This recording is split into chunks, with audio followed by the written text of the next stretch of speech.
Ајде ме замолим да се слушнете, дека ова е многу битен момент, кој докажува дека не се само овие аргументи на нашата страна,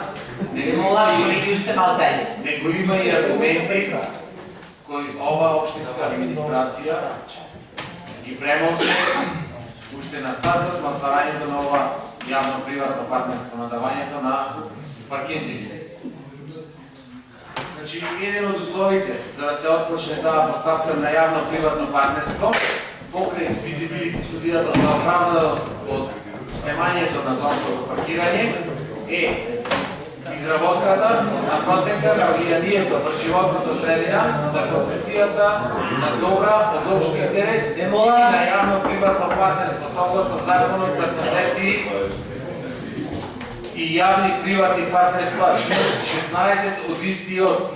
Значи, да се изработи оваа студија требаше да биде еден од основните документи за почнување и давање на концесијата на јавниот приватен партнер.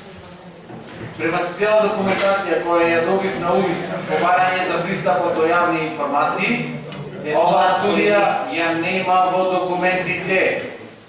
Значи, ова е додатен аргумент за одземање на концесијата.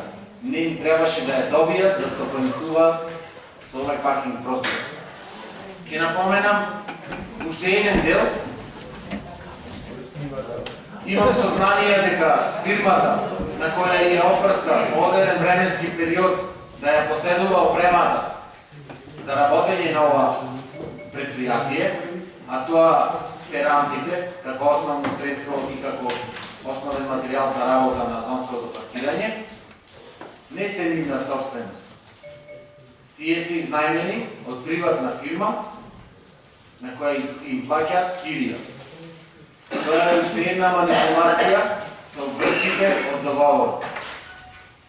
И треба да им се посочи опремата да премине во нивна собственост, бидејќи дали сега ќе им ја одземе концесијата, или по 3 години, или по 3 месеци, таа опрема треба да остане во собственост на општина Битола. Благодарам.